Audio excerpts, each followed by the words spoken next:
What up, people? It's the Ilive4saturdays podcast. Like, comment, and subscribe. And follow us on Twitter at Ilive4saturdays. 4 ends in the number 4. And some good news for us. First of all, we reached 900 followers. Ilive4saturdays Twitter account reached 900 followers, man. Really excited. I think we're about 98 away from reaching 1,000. Started the account probably around 2.5 years ago, something like that. 2 years ago in a few months. No, about 2.5 because I started in the summer. And I just did it to talk college football with people. Essentially, that's all I wanted. I didn't want to annoy people in my personal account, and it's been a lot of fun. And I met a lot of interesting people on Twitter that like to talk college football as well, like me. They tolerate my opinions. I like listening to other people's opinions. It's been fun, man. And also some positive news. Every week we have grown in views this year. Yeah, doing pretty well. Ilive4saturdays doing pretty well. So if you are a consistent follower, or if you are a consistent viewer or listener to the podcast, share this video, man. Keep sharing the podcast. Tell people about it. Follow us on Twitter. Tweet us any questions. I'll mention you in the podcast, man. I'll give you a shout out, whatever. I wanted this whole account, YouTube, the podcast, I wanted to be about talking college football and sharing ideas and bouncing ideas off each other and listening to other people about freaking Colorado State, or some people that know about Washington. Like, I know a lot more about Washington now because I have 2 followers on Twitter that have taught me a few extra things that I didn't know, that I can't watch all the games, so I like to learn from other people. So yeah, man, be interactive. Comment on the video. That's what it's about. That's why I made this account and the podcast. Speaking of the state of Washington, let's give credit to Washington State. Washington State is fucking legit. All right? This is a legit team. They're not frauds. Every year we get 1 or 2 teams that we're not sure, are they pretenders or not? Are they fake? Are they actually just faking it till they're making it until something happens? Washington State is legit. Now, they don't have the talent to win a national title. I don't know if they even have the talent to go to the playoffs. They might go to the playoffs, but they'll get exposed to the elite teams. They don't have the recruiting talent. They just do not. But I can guarantee Washington State will not get upset all year. Now, if they're a favorite against Stanford or even Utah, because I'm pretty sure Utah has recruited better than Washington State. I'm not 1,000% sure on that, but I'm pretty sure they are. I'll get back to you on that.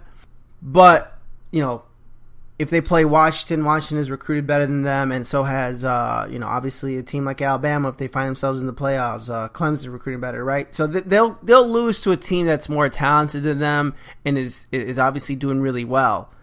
But who do they have in their schedule? Colorado, I think Arizona next week. I forgot who they play next week. I think it is Colorado, though. They won't get upset by these teams. That is one thing I'll guarantee you. This is a good football team. And they're a scary football team. And it's a team that Washington really needs to take seriously. They're not frauds. They're not faking it. They're not doing some magical stuff. Mike Leach isn't waving a magic wand every week. Now, he is freaking amazing. Knows how to run a program. And he's brought Washington State to this level.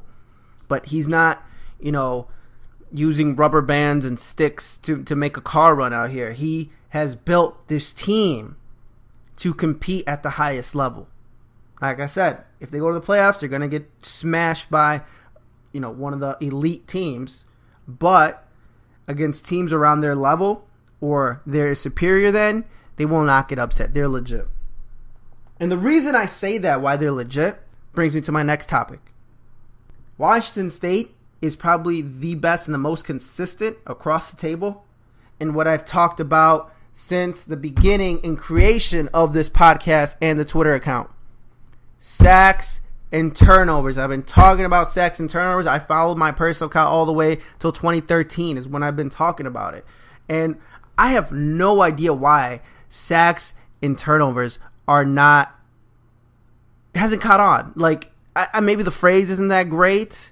I don't know what to call it else. I really don't. Maybe tackles for loss and turnovers, or protecting the ball and defensive line, offensive line excellence. I don't know. I don't have a better word. I like the word, or I like the phrase sacks and turnovers because it's simple. You understand what the point is.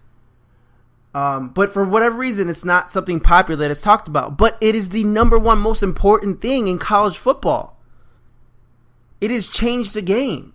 That is how the game is played. Look at the numbers. If you go look at numbers, go to collegefootballstats.com, CFBstats.com. Go to turnover margin and look at last year's turnover margin. Who was the best average per game turnover margin? Total turnovers gained. Look who was the best. Look who's at the top 30 in both of them. Look who's at the top 30 for tackles for loss. And look who's at the top 30 for sacks. You will find conference champion after conference champion. Alabama's there. Fucking Washington is there. Clemson was obviously there. Oklahoma was there. All the champions every single year, you always find them in the top 30%. Why? Because the Big 12 introduced that years and years ago. Because they said, fuck hitting the A-gaps and stopping the run, and we have to shut down the pass game. No, the spread offense is taking over. These high school coaches have introduced a new style of offense. It works. It's too easy to carve up our defenses when we're trying to stop the run and we're focusing on pure man-to-man. We have to focus on getting big losses, right, on tackles for loss. Get big sacks to bring up third and longs, second and longs, and get turnovers so we get the ball back to our offense immediately. How many times can we do that? Because the other team is going to get yards. Yards don't matter anymore, okay? This isn't the 90s. This isn't the 80s. Yards don't matter anymore. It does not matter anymore. Yards are insignificant. They're completely insignificant. The game is on defense and overall, protect the ball, take away the ball, bring the other team to 2nd and 19s, 3rd and 17s. So we can get the ball back to our offense, who is going to go and score. That's the way the game is played. And I have no idea why this has not caught on in the mainstream. And I want to know why. Maybe I'm completely wrong and someone can explain it to me. But I know so far from what I've done research, everything I've done, and I am an obsessive college football fan. Sacks and turnovers is what is winning in today's game. You want to know why Oklahoma lost this weekend? Oh my God, big shock. I had no idea Oklahoma was going to lose. Oh my God, what an upset. Iowa State was better at total.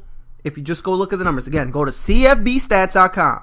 Iowa State was better at total turnovers gained by a lot than Oklahoma. They were better at turnover margin than Oklahoma by a lot as well.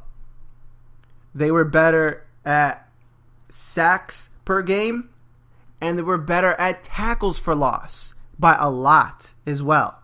The upset was inevitable. It was going to happen. Now, sometimes it doesn't always happen, but this was so wide of a margin that it was going to happen. Like, Oklahoma is terrible at all those categories, and I'm not sure why. Maybe it's because Bob Stoops isn't there and Lincoln Riley doesn't fully understand that, and that's what they should be focusing on. Maybe that's why. I really don't know what it is, because Oklahoma is terrible at sacks and turnovers this year. They're awful. Overall, you can still overcome that, even though you are not as good in all four of those categories. You can still overcome that if you have more talent. Like Clemson, it doesn't matter. It doesn't matter how good. Like right now, USF is one of the best in the country in all four categories. But if Clemson was and Clemson's amazing. Clemson was mid-table of it all. Clemson would still win most likely because they just have more talent. But Clemson is pretty amazing at all four as well. So yeah, man, I have no idea why it hasn't caught on. I want to know why. And if you just found out about sacks and turnovers, and if you've been listening to my podcast or following the account, that would be that'd be weird because I talk about it all the time. Get educated, man. If you're a college football fan, get educated on that. You should be knowing that right now. You should be researching it. You should be looking at the numbers. It's going to tell you who's going to win next week. It's going to tell you if your team is legit or not. So get on that. So speaking about sacks and turnovers, like I said, you can overcome all that. You can still overcome the metrics. You can still overcome the numbers if your team is really talented, right? Like another metric is, what's your average recruiting class? And do you have 2 top 11 recruiting classes in the last 4 years? Where do you stand at that? Right? Because talent, recruiting is like half the battle, right? Recruiting it means almost everything in college football, and that's why Alabama dominates. But, looking at these numbers, looking at the metrics, Alabama's got some holes. And I've said many times that Alabama's going to win the national championship because, they've had number 1 recruiting classes last 4 years. They got fucking guys on gray shirt. That's insane. They got 4 stars on gray shirt. Guys that could have gone to freaking my school, Virginia Tech, and started and had a lot of playing time. They said, nah, forget that. Not only do I have to wait to play my position until I'm possibly a redshirt junior or something, but I'm going to sit out an extra year just to have a chance to be part of this football team. It's insane. But has Alabama made a mistake? Now, I know Nick Saban has said, and obviously a lot of college football experts have said, and if you just watch the games today and then you go back to old tapes from like 2010, Alabama's defensive line has shrunk, right? Like the size of the player isn't that big anymore. Not to say there aren't big fucking guys. Obviously they are. But, there's no Terrence Cody's on the field anymore. There's none of that on Alabama's roster. And have they shrunken so much that can it possibly affect them? Because they're trying to get after sacks. They're trying to rush the passer more and all that stuff, right? And that's fine. But did they go too far where it has actually hurt them the other way? Because at the end of the day, you still need to stop the run, right? You still need to hit A-gaps once in a while. It's not like it's obsolete.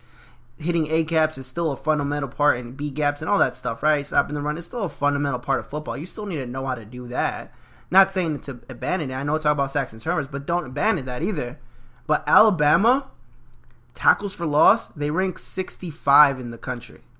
And sacks, they rank 50th. So, have they gone so far into sacks and turnovers? Now, mind you, they are amazing in the turnover margin. They're number 2 in turnover margin, tied with Penn State. And I think in total gain, they're like 11th or something. I forget.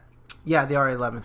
Now, have they gone the other way where maybe there are some holes in Alabama? And I said, hey, there's holes in Clemson because they don't have a true passer at quarterback. They got, a running back that happens to have a decent arm. That's what they have back there right now. And that's a big hole. But Alabama, in terms of the metrics, aren't that great. And you could say, hey, they've been sitting out guys halfway in the course and all that stuff, and that's great. But Texas A&M has really good metrics too. And even I said, okay, Alabama is going to mop the floor because, yeah, they're sitting guys at halftime and in the third quarters and stuff. They're not playing full games. But Texas A&M covered the spread, which to me, a guy that loves numbers and all that, was a little surprising. Even though the metrics said A&M had better metrics overall for the most part, they still covered the spread, and they only lost by, 8 points? So a full touchdown. And A&M is pretty decent, and they're pretty solid, but they're not Clemson. They're not Ohio State. They're not. Maybe they're as close as Washington. So if I'm Alabama, I'm a little concerned. If I'm an Alabama fan, I'm a little concerned because I know, again, they're sitting guys at halftime and all that stuff. They didn't sit guys at halftime in the third quarter against A&M. They weren't doing that. They were playing it through until the end because obviously they had to. And they could not get the sacks and the tackles for loss that they needed. That's a little concerning. That means your defensive line needs some work. Are you ready for Clemson in the playoff? I don't know. That's a big question. I'm just saying, Alabama fans, don't be shocked if you can't get penetration in the backfield against an Ohio State. That's all I'm saying. This is pretty much it. Like, comment, and subscribe. Follow us on Twitter at Ilive4saturdays 4, as in the number 4, folks. And peace.